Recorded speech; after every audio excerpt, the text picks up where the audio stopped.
तो मेरे बहुत ही प्रिय और बेहद सम्मानित साथियों, हृदय की असीम गहराइयों से अभिनंदन, बहुत बहुत हार्दिक स्वागत।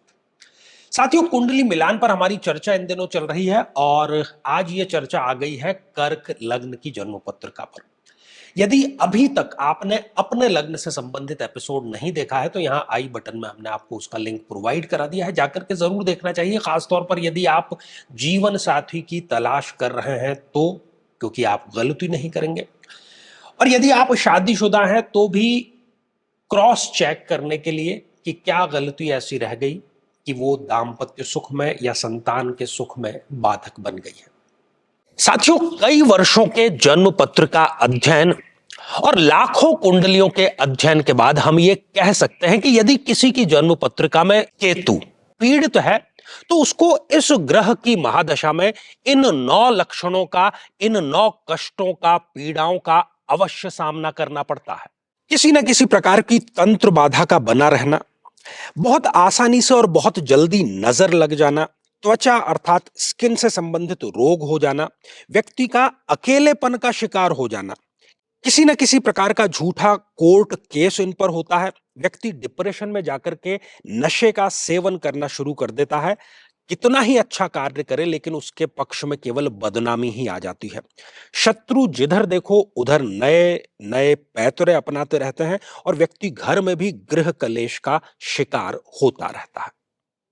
लेकिन साथियों, यदि आप भी इन सभी कष्टों से स्थायी और सटीक मुक्ति प्राप्त करना चाहते हैं तो उसका तरीका है इस ग्रह की महादशा मंत्र साधना दीक्षा, जो विशेष रूप से आपके नाम, आपकी जन्मतिथि के अकॉर्डिंग की जाएगी। और गुरु दीक्षा के माध्यम से अभिमंत्रित माला भी आपको प्रदान की जाएगी ताकि न केवल ये सारे कष्ट दूर हों बल्कि ये पूरी की पूरी महादशा आपके लिए शांतिदायक और सुख समृद्धिदायक साबित हो। तो साथियों, बिना किसी देरी किए एक कर्क लग्न की जन्म पत्रिका पर दृष्टिपात करते हैं। और जैसा कि इस श्रृंखला में हम बात कर रहे हैं कि विवाह के और कोई उद्देश्य हो न हो, 2 उद्देश्य अवश्य होते हैं, एक तो दाम्पत्य सुख और दूसरा संतान सुख। अगर इन दोनों में से ही कोई एक सुख से व्यक्ति वंचित है तो वो कहीं ना कहीं गृह कलेश से, तलाक जैसी स्थितियों से उसको दो चार होना पड़ता है। कुंडली मिलान से पहले चूंकि हम सावधानी बरत सकते हैं, गेंद हमारे पाले में होती है, और कुंडली मिलान बिना किए यदि विवाह संपन्न करते हैं फिर जो परेशानी आती है वो बहुत अधिक होती है, कई बार हमारे वश में वो नहीं रह पाती।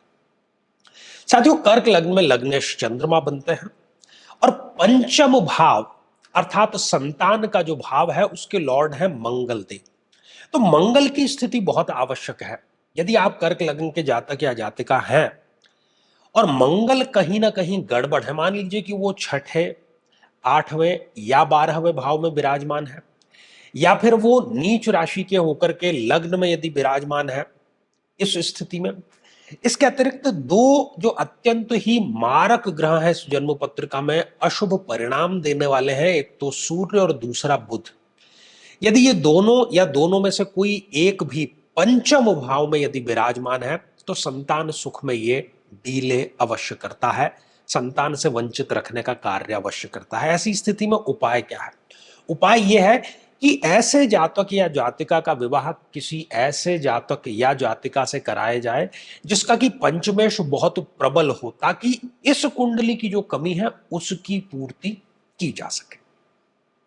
दूसरी बात करते हैं साथियों दाम्पत्य सुख की, जिसमें शारीरिक सुख, मानसिक सुख, आत्मीय सुख, तीनों प्रकार के सुख इसमें शामिल है।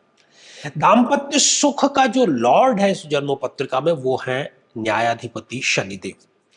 यदि शनिदेव इस जन्म पत्रिका में उठ करके छठे, 8वें या 12वें भाव में जाकर के विराजमान हो जाए, या नीच राशि के होकर के कर्म स्थान में वो विराजमान हो जाए, इन सभी स्थितियों में, और साथ ही यदि सप्तम भाव में सूर्य या बुध विराजमान है, या लग्न में सूर्य या बुध विराजमान होकर के सप्तम भाव को पूर्ण दृष्टि से देख रहे हैं, इन सारी की सारी स्थितियों में या तो व्यक्ति का विवाह सही समय पर संपन्न हो नहीं पाता, या सही समय पर संपन्न हो भी जाए तो दाम्पत्य जीवन में उसके कड़वाहट अवश्य आ जाती है।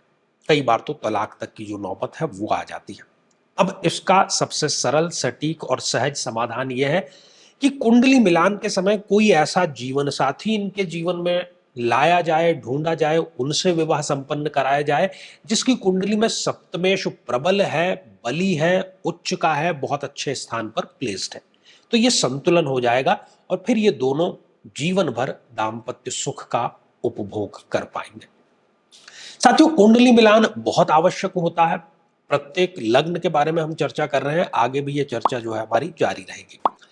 अब दो महत्वपूर्ण सूचनाएं। सबसे पहले तो जो ज्योतिष के जिज्ञासु हैं, ज्योतिष सीखना चाहते हैं स्वयं के लिए, अपनों के लिए, तो हमने इसको लेकर के एक बहुत ही आसान भाषा में ए से शुरू होने वाला कोर्स प्रारंभ किया है। चाहे आपको कुछ भी नहीं आता या बहुत कुछ आता है, दोनों के ही कार्य का है वो।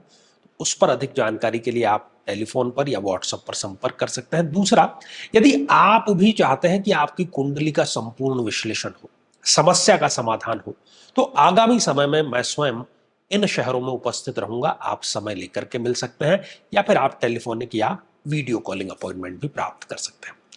तो साथियों, आज के लिए केवल इतना ही, और इसी मंगल कामना के साथ में कि आप सभी स्वस्थ, समृद्ध और शांतिपूर्वक जीवन व्यतीत करें। नमस्कार।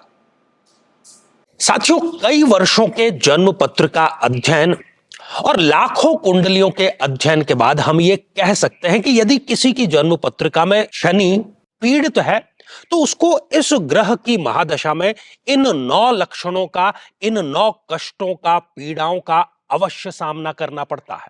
व्यक्ति कर्मचारियों, खासतौर पर 4th क्लास के एम्प्लॉय से सदैव परेशान ही रहता है। अपने ही परिवार का विरोध हर बार उसको सहन करना पड़ता है। शरीर के जोड़ों में गठिया का रोग बहुत युवा अवस्था में ही घर कर जाता है। पूरी की पूरी ये दशा इनके लिए मृत्यु तुल्य कष्ट लेकर के आती है और हर एक कार्य में इनके देरी अवश्य होती है। झूठे इल्जामों का इनको सामना करना पड़ता है। बदनामी के कारण इनका कई बार घर से निकलना दूभर हो जाता है और किसी केस में तो जेल योग तक का इनके समीकरण जरूर बनता है।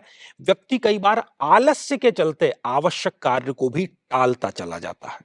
लेकिन साथियों, यदि आप भी इन सभी कष्टों से स्थायी और सटीक मुक्ति प्राप्त करना चाहते हैं तो उसका तरीका है इस ग्रह की महादशा मंत्र साधना दीक्षा, जो विशेष रूप से आपके नाम, आपकी जन्मतिथि के अकॉर्डिंग की जाएगी। और गुरु दीक्षा के माध्यम से अभिमंत्रित माला भी आपको प्रदान की जाएगी, ताकि न केवल ये सारे कष्ट दूर हों बल्कि ये साथियों, कई वर्षों के जन्म पत्र का अध्ययन और लाखों कुंडलियों के अध्ययन के बाद हम ये कह सकते हैं कि यदि किसी की जन्म पत्रिका में राहु पीड़ित है तो उसको इस ग्रह की महादशा में इन 9 लक्षणों का, इन 9 कष्टों का, पीड़ाओं का अवश्य सामना करना पड़ता है। ये भ्रम की स्थिति पैदा कर देता है। व्यक्ति ये निर्णय नहीं ले पाता कि उसके लिए सही क्या है, गलत क्या है, और यदि वो निर्णय ले भी लेता है तो वो निर्णय उसके लिए आत्मघाती साबित होता है। हर एक कार्य में हानि, हर एक कार्य में आकस्मिक समस्याएं सदैव खड़ी रहती है। व्यक्ति नशे की तरफ आकर्षित होता है और उसमें डूब भी वो जाता है। अपने ही लोगों से उसको धोखा मिलता है। विवाह के पश्चात विधवा या विधुर योग भी उसके निर्मित हो जाता है। नाहक ही बदनामी, अच्छा कार्य करने के बावजूद भी बदनामी इसको प्राप्त होती है। छोटी बड़ी जेल यात्रा का योग भी यहां पर निर्मित होता है और घर में सदैव गृह कलेश का वातावरण बना रहता है। लेकिन साथियों, यदि आप भी इन सभी कष्टों से स्थायी और सटीक मुक्ति प्राप्त करना चाहते हैं तो उसका तरीका है इस ग्रह की महादशा मंत्र साधना दीक्षा, जो विशेष रूप से आपके नाम, आपकी जन्मतिथि के अकॉर्डिंग की जाएगी। और गुरु दीक्षा के माध्यम से अभिमंत्रित माला भी आपको प्रदान की जाएगी, ताकि न केवल ये सारे कष्ट दूर हों बल्कि ये पूरी की पूरी महादशा आपके लिए शांतिदायक और सुख समृद्धिदायक साबित हो।